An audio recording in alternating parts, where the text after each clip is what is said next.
स्वस्ति श्री गणेशाय नमः। ओम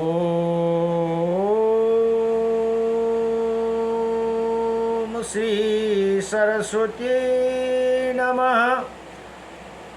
ओम श्री वेदपुरुषाय नमः। ओम श्री मातृपितृचरणकमलेभ्यो नमः। ओम श्री गुरुचरणकमलेभ्यो नमः। ओम समस्त कुलदेवता चरणकमलेभ्यो नमः। ओम समस्त पितृदेवता चरणकमलेभ्यो नमः। ओम समस्त वशिष्ठगोत्र पितृदेवताभ्यो नमः। ओम समस्त गौतम गोत्र पितृचरणकमलेभ्यो नमः। कृष्णं नारायणं वन्दे कृष्णं वन्दे व्रजप्रियं कृष्णं द्वैपायनं वन्दे कृष्णं वन्दे पृथासुतं वासुदेवं सुतादेवकं सचारुणमर्दनं देवकी परमानन्दं कृष्णं वन्दे जगद्गुरुं मुकुं करोति वाचालं पङ्गुं लङ्घयति गिरिं यत्कृपातमहं वन्दे परमानन्दमाधवं कस्तूरितिलकं ललाटपटले वक्षौ स्थूले कौस्तुभं नासाग्रवरमौक्तिकं करतले वेणुकरे कङ्कणं सर्वज्ञ हरिचन्दनसुललितं कण्ठे च मुक्तं बले गोपास्त्रीपरिवेष्टितो विजयते गोपालचूडामणि वंशी विभूषितकर्णं नवनीरदाभात पीताम्बरदारुणाभिमफलधरोष्टः पूर्णेन्द्रसुन्दरमुखा अरविन्द्रनेत्रात् कृष्णात्परं किमपि ततोऽहं न जाने सच्चिदानन्दरूपायं विश्वोत्पत्यादिहेतवे त्रपत्राय विनाशायं श्रीकृष्णाय वयं नमः।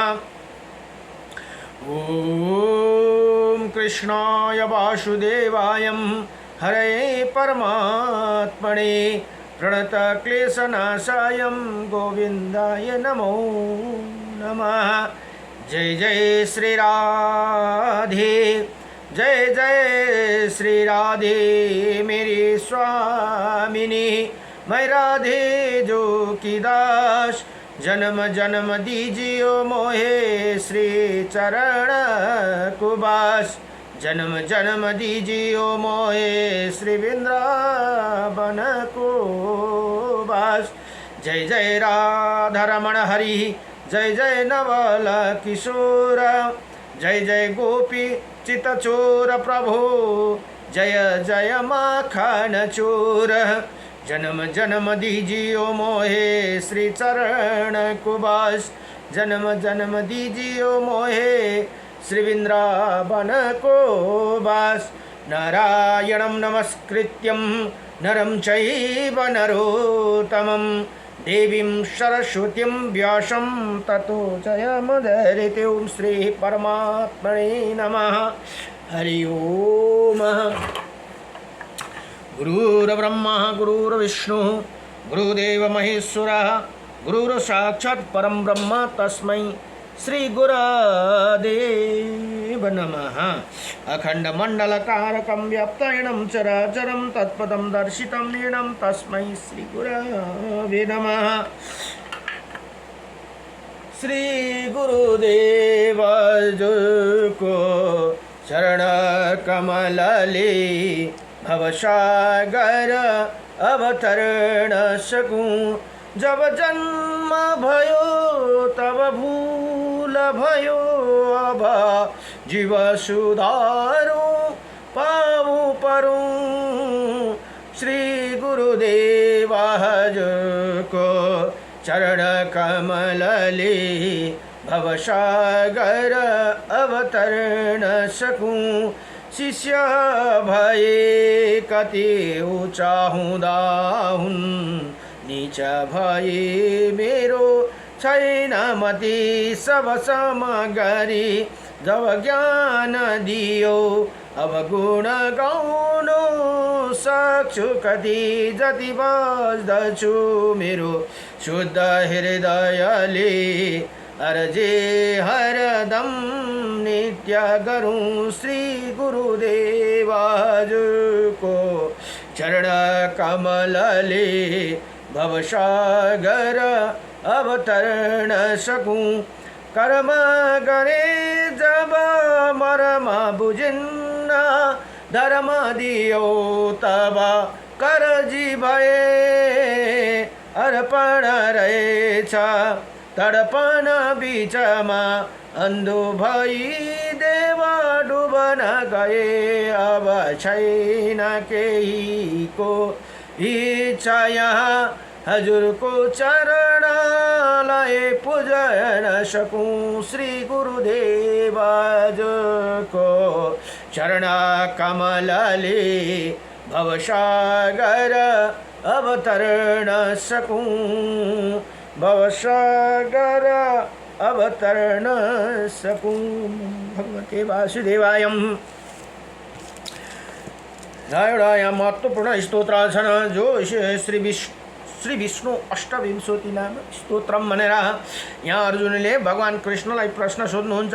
श्री अर्जुन उवाच किं न नामं सहस्राणि जपते च पुनः पुनः, यानि नामानि दिव्यानि तानि चक्षुष केशव। हे भगवान केशव, मनुष्य बार बार 1000 नाम जप क्यों करते हैं? जो आपका दिव्य नाम उनका वर्णन करे भनेर यहाँ अर्जुनले प्रार्थना गर्नुभयो। अब श्री भगवान उवाच, भगवान भन्नुहुन्छ मत्स्यं कुर्मं वरां च वामनं च जनार्दनं, गोविन्दं पुण्डरीकाक्षं माधवं मधुसूदनं, पद्मनाभं सहस्राक्षं वनमाली हलायुधं, गोवर्धनं हरिकेशव वैकुण्ठं पुरुषोत्तमं, विश्वरूपं वासुदेवं रामनारायणं हरिं, दामोदरं श्रीधरं च वेदांगं गणरोधजं, अनंत कृष्ण गोपालं जपते नास्ति पातकं, गावं कोटिप्रदनश्यम् अश्वमेधस्य च, कन्यादानं शास्त्राणां फलं प्राप्नोति मानव, अमावास्या वा पूर्णिमास्याम् एकदशं तथैव च, सन्ध्याकाले स्मरे नित्यं प्रातःकाले तथैव च, मध्याह्ने जपे नित्यं सर्वै पाप प्रमुच्यते। भगवान यहाँ कृष्ण भन्नुहुन्छ हे अर्जुन, यी नाम भनेको यी 28 वटा नाम छन्।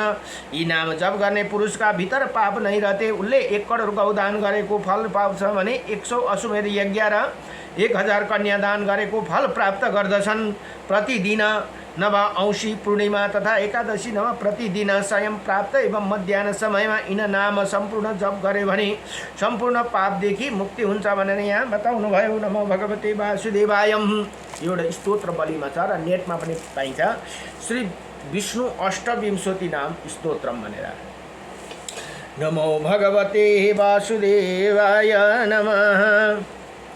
हरि ओम। नारायणं परं ब्रह्म, नारायणं परं तप, नारायणं परं देव, सर्वनारायणं सदा रामाय रामभद्राय, श्रीरामचन्द्राय वेदसे, श्रीरघुनाथाय नाथाय सीताय पतये नमः। आये का छौ इस जगतमा सबले लिनुहोस् हरे का नाम, मोदास युगनाथ को सबमा राधे राधे श्याम। र अहिले ब्रह्मा पुराण अध्ययन हुँदैछन्। ब्रह्मा पुराणमा जम्मा 107 अध्याय भने 10,000 श्लोक भनेर यहाँ बताइएको छन्। र आज अब भगवान कृष्ण प्राकट्य भएर हिजो भगवान कृष्णको लीलाको कथा हिजो भयो के अरे सुन्यो भने आज कालिया नागको दमन। अब भगवानको लीला चल्दैछ। वृन्दावनमा मथुरामा जन्मिनुभयो, मथुराबाट फेरि गोकुलमा लानुभयो, गोकुलबाट फेरि गोकुल छोडेर वृन्दावन गएर वृन्दावनमा लीला पुतना सकटासुर तृणावत बकासुर अघासुर सबलाई मारेर अब भगवान लीला गर्नुहुँदैछ। आज कालिया नागको दमन भनेर दमनका वर्णन भनेर यहाँ बताउनुहुन्छ। कालिया नाग यमुनाको नदीमा बसेका थिए। त्यसले गर्दाखेरि त्यो विषले गर्दा सबै पशु प्राणी मरेका कारण भगवानले उसलाई दमन गरेर त्यहाँबाट हटाइदिनु भएको कथा यहाँ बताउनुहुन्छ। अब यहाँ व्यासजी भन्नुहुन्छ, व्यासजी अरू ऋषिमुनिहरूलाई बताउनुहुन्छ। ओम नमो भगवते वासुदेवाय नमः। यहाँ भन्नुहुन्छ व्यासजी भन्नुहुन्छ, एक दिन का बात है, श्री कृष्ण अपने बड़े भाई बलराम जी के साथ लिए बिना ही वृंदावन के भीतर गए और वहाँ ग्वाला बालों के साथ विचरने लगे। जंगली पुष्पों का हार पहनने के कारण वो बड़े सुंदर दिखाई देते थे भनेर यहाँ भन्नुहुन्छ। घूमते घूमते श्री कृष्ण चंचल लहरों से सुशोभित यमुना के तट पर गए, जो तट पर लगे हुए फेनों के रूप में मानो सब और हास्य की छटा बिखर रही थी भनेर यहाँ भन्नुहुन्छ। उसी यमुना में एक कालिया नाग का कुंड था जो विषाग्र के कणों के दूषित होने के कारण अत्यंत भयंकर हो गया था भनेर यहाँ भन्नुहुन्छ। श्री कृष्ण ने उसी भयानक कुंड को देखा। उसी फैलती हुई विषाग्नि के तट के बड़े बड़े वृक्ष दगट हो गए थे और वायु के आघात से जो जल हिलोर उड़ती थी और उसे जो जल के छिटे चारों ओर पड़ते थे उनका स्पर्श हो जाने पर पंक्षी जलकर भस्म हो जाते। यस्तो डरलाग्दो थियो रे त्यो कालिया नागको विष। उसको त्यो विषको हावाले मात्रै भेट्दा पनि पशु पंक्षीहरू सबै जलेर भस्म हुन्थे भनेर यहाँ बताउनुहुन्छ। और वहाँ महाभयंकर कुंड मृत्यु का दूसरा मुख था। उसे देखकर भगवान मधुसूदन ने सोचा, इसी कुंड के भीतर दुष्टात्मा कालिया नाग रहता है जिसका विष ही शास्त्र है हे भनेर यहाँ भन्नुहुन्छ। इसे यहाँ सागर गामिनी यमुना का जल दूषित कर दिया है। प्यास से पीड़ित मनुष्य अथवा गौ इसी जल का उपभोग नहीं कर सकते, अतः मुझे नागराज कालिया का दमन करना चाहिए भनेर यसरी भगवानले सोच्नुभयो भनेर यहाँ बताउनुहुन्छ। जिसे सदा भयभीत रहने वाला ब्रजवासी हो यहाँ सुखपूर्वक विचार सके भनेर यहाँ विचरण कर सके भनेर यहाँ बताउनुहुन्छ। मैंने मनुष्य लोक में इसीलिए अवतार धारण किया है कि इन कुमार्गगामी दुरात्माओं को दंड देकर रहा पर लाऊं भनेर यहाँ भन्नुहुन्छ। ये पास ही बहुत से शाखाओं संपन्न कदम्ब वृक्ष है, उसी पर चढ़कर जीवों का नाश करने वाला इसी सर्प को कुंड में कुदूंगा भनेर भगवानले यसरी लीला गर्नुहुँदैछ।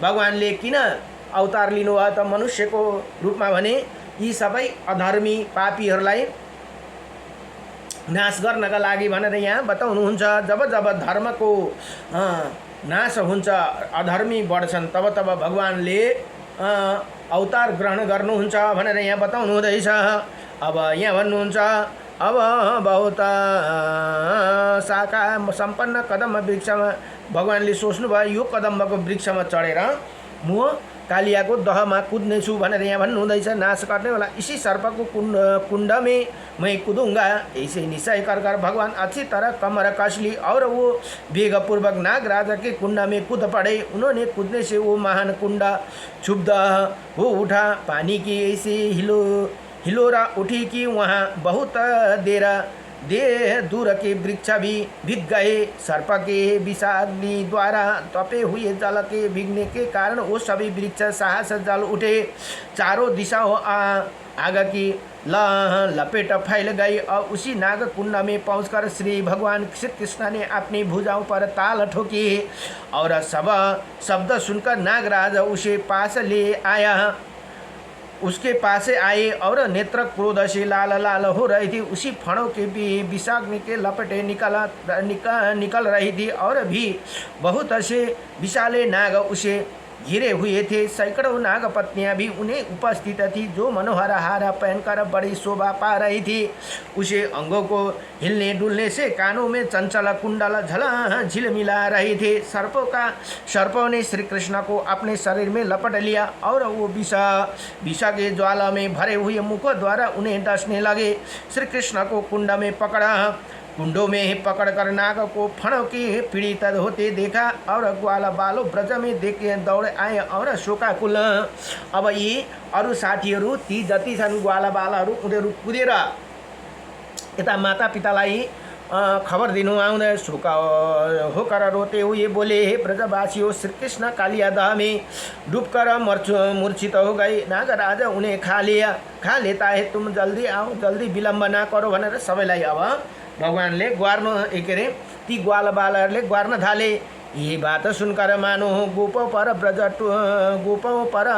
टूट पड़ा। समस्त गोपा और यशोदा आदि गोपियाँ तुरंत कालिया दह पर दौड़ाई। हाथा हाय हाय प्यार कृष्ण कहाँ है, इसी प्रकार विलाप करती अब हुई गोपियाँ। अतः माता यशोदा अत्यंत व्याकुल हो उठी और यशोदा के साथ गिरती पड़ती हुई वहाँ आई। नंद गोपा आदि गोपगण, गोपगण भनेका ती गोपा, गोपी गोपा, गोपी स्त्री भए, गोपा पुरुष भए तथा अद्भुत पराक्रमी बलराम जी भी श्री कृष्ण को देखने के लिए तुरंत यमुना तट पर आ पहुँचे।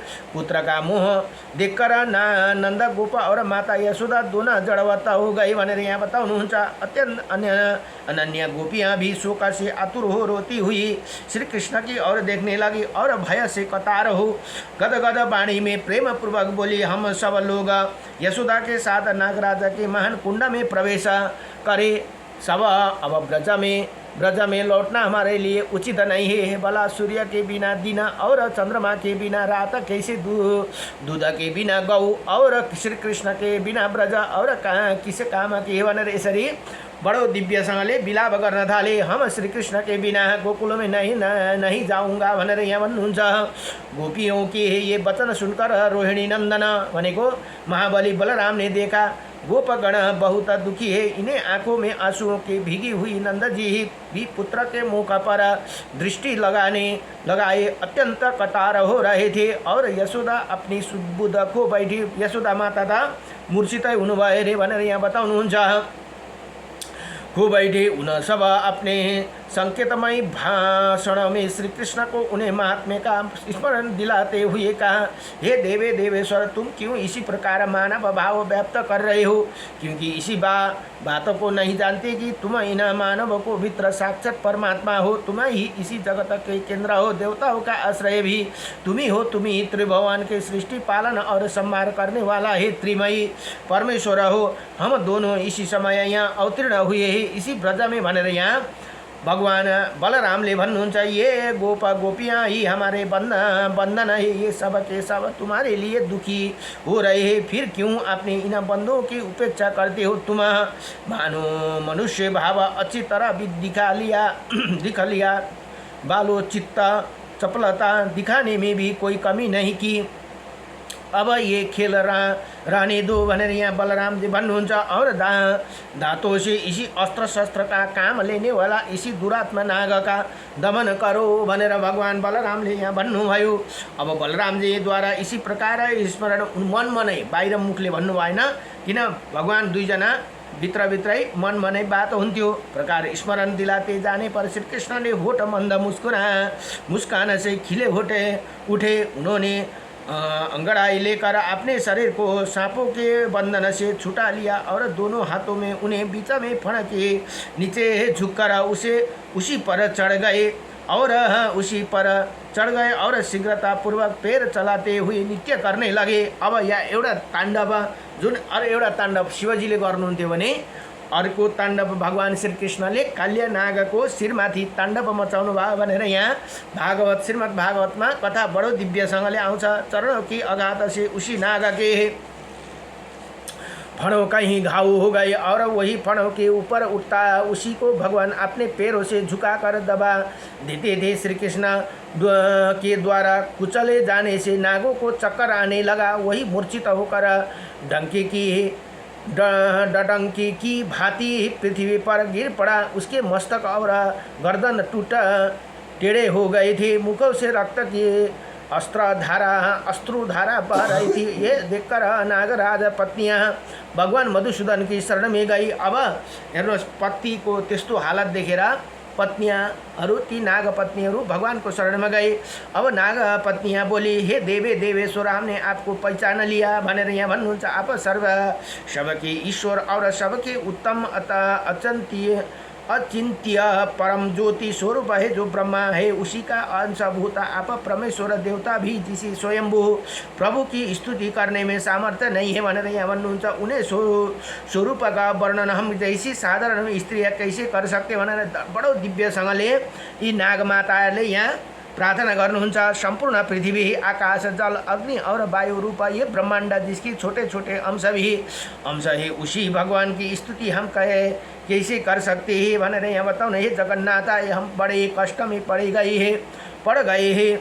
आप हमारा कृपा, हम पर कृपा करे। ये नाग आप प्राण त्याग्न चाहता है, हे हमें पति का भिक्षा दे भनेर हाम्रो पतिलाई अब बचाइदिनुहोस्, नमारिदिनुहोस्, हामीलाई पतिको भिक्षा दिनुहोस् भनेर बडो दिव्यसँगले यी नाग पत्नीहरूले भगवानसँग स्तुति गर्दछन्। उनके इसी प्रकार स्तुति करने पर कालिया नाग को कुछ आश्वासन मिला। यद्यपि उसका शरीर अत्यंत शीतल हो गया था तो भी वो धीरे धीरे बोला, हे देव देवेश्वर।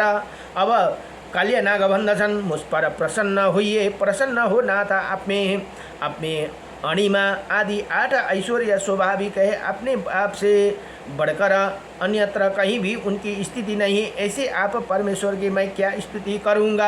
आप पर है, पर मूल प्रकृति के भी आदि कारण, अब पर की प्रवृत्ति भी आपसे ही हुई है भनेर यहाँ भन्नुहुन्छ। परमात्मा न आप पर से भी परे, फिर मैं कैसे आपकी स्तुति कर सकता हूँ। हे ईश्वर, आपने जाति, रूप और स्वभाव से मुझे जैसे बनाया है उसी अनुसार ही मैंने ये चेष्टा की है भनेर यहाँ भन्नुहुन्छ। अब यहाँ भन्नुहुन्छ, कालिया नाग मलाई बनाउने पनि तपाईँ नै हो, मलाई भित्र विष हाल्ने पनि तपाईँ नै हो, त्यही कारण मैले त्यसको स्वभाव देखाएँ को चेष्टा गरेँ भनेर भन्नुहुन्छ। हे देवेश्वर, यदि इन सबको विपरीत कोई चेष्टा करूं तो मुझे दंड देना उचित हो सकते हैं भनेर यहाँ भन्नुहुन्छ। क्योंकि आपका ही मैं आदेश है, तथापि आप जगत के स्वामी है, आपको मुझको जो दंड दिया है उसे मैं सहर्ष स्वीकार किया, क्योंकि आपसे मिला हुआ दंड भी वरदान है भनेर यहाँ बड़ो प्रसन्न भए नागराज कालिया। अब मेरे लिए दूसरा वर की आवश्यकता नहीं है अच्युता है, आपने मेरे बालक का नाश किया, बल का नाश किया, मेरे विषयों को भी हर लिया, पूर्ण रूप से मेरे दमन भी कर दिया। अब एकमात्र जीवन रह गया है, उसे छोड़ दीजिए और कहिए आपकी क्या सेवा करूं भनेर अब बडो दिव्यसँगले यहाँ नागले प्रार्थना गरे, कालिया नागले। अब भगवान श्री कृष्ण भन्नुहुन्छ, हे सर्प, अब तुम यहाँ यमुना जी में जल में कदापि नहीं रहना चाहिए। अपने भृत्य भनेको आफ्नो शाखा संतान और परिवार के साथ समुद्र के जल में चले जाओ। नाग तुम्हारे मस्तक पर मेरे चरण चिन्ह देखकर नागों के शत्रु गरुड़ तुम पर प्रहार नहीं करेगा। अब यो गरुड़को भयले आएर लुकेर, किनभने एउटा कथा आउँछ, एकजना ऋषि तपस्या गरेर बस्नु भएको थियो यमुनाको तटमा। गरुड आएर त्यो ऋषिले तपस्या गरेको वरिपरि सब जनावरहरू आएर बसे, माछाहरू आएर त्यहाँ ऋषिकै वरिपरि खिल्थे। तर गरुडले एक दिन त्यहाँबाट टिपेर माछा, त्यो खेल्दै गरेको माछालाई टिपेर लगे र गरुडलाई ती ऋषिले श्राप दिनुभयो, आइन्दादेखि यहाँ आइस भने तेरो मृत्यु हुनेछ भनेर श्राप दिएपछि त्यहाँ गरुड आउन सक्दैन थिए। त्यही कारण कालिया नाग आएर बसेका थिए। अब कालिया नागलाई किन चाहिँ गरुडले आक्रमण गर्दैनन् त भन्दा, भगवानको जब छाप भयो, अहिले हामी नाग पञ्चमीमा दैलोतिर ब्राह्मणहरूले, गुरु ब्राह्मणहरूले नाग टाल्छन् नि, त्यही कालिया नागकै तस्बिर हो। भगवानमाथि बस्नु भएको छ, भगवान कृष्णले दमन गरेकै तस्बिर अहिले हामी नाग पञ्चमीमा नाग भनेर टाल्दछौँ, त्यहाँ पूजा गर्दछौँ। त्यही भन्नुहुँदैछ यहाँ, अब तिमीलाई गरुडले कुनै प्रहार गर्ने छैनन् भनेर, तुम पर प्रहार नहीं करेंगे, क्योंकि ये कहकर भगवान श्री हरि ने नागराज को छोड़ दिया। वह श्री कृष्ण को प्रणाम करके समुद्र पर चला गया और उसने सबको देखते देखते सेवक, सनातन, बंधु बांधव और पत्नियों साथ सदा के लिए वह कुंड को त्याग दिया। और सर्प के चले जाने पर गोपियों ने दौड़कर श्री कृष्ण को छाती से लगा लिया भनेको अंकमाल गर्नुभयो भनेर यहाँ भन्नुहुन्छ। मानो वो मरकर पुनः लौट आए, उनके नेत्र से आंसू निकलकर श्री कृष्ण को मस्तक पर गिरने लगे। कुछ गोपी विस्मत होकर श्री कृष्ण की स्तुति करने लगे। यमुना नदी का जल विष रहित हो गया। ये देखकर समस्त गोपियों को बड़ी प्रसन्नता हुई। गोपियाँ श्री कृष्ण को मनोहर लीलाओं का गान करने लगी और ग्वाला बाला उनके गुण की प्रशंसा करने लगे। उन सबके साथ श्री कृष्ण फिर ब्रज में वापस आए भनेर यहाँ बताउनुहुन्छ। नमो भगवते वासुदेवाय कृष्णाय वासुदेवाय हरे परमात्मने नमः प्रणतक्लेशनाशाय गोविन्दाय नमो नमः यति भनेर श्री ब्रह्मा पुराणको 73 अध्यायमा कालिया नागाको दमनका वर्णन यहाँ पुरा भयो। नमो भगवते वासुदेवाय कृष्णाय वासुदेवाय हरे परमात्मने नमः प्रणतक्लेशनाशाय गोविन्दाय नमो नमः सच्चिदानन्दरूपाय विश्वोत्पत्तादिहेतवेत्रापत्राय विनाशाय श्रीकृष्णाय वयं नमः। श्रीकृष्ण गोविन्द हरे मुरारी हे नाथ नारायण वासुदेवम् अनंत वैकुंठ मुकुंद कृष्ण गोविंद दामोदर माधवेति। नमो भगवते वासुदेवाय नमः।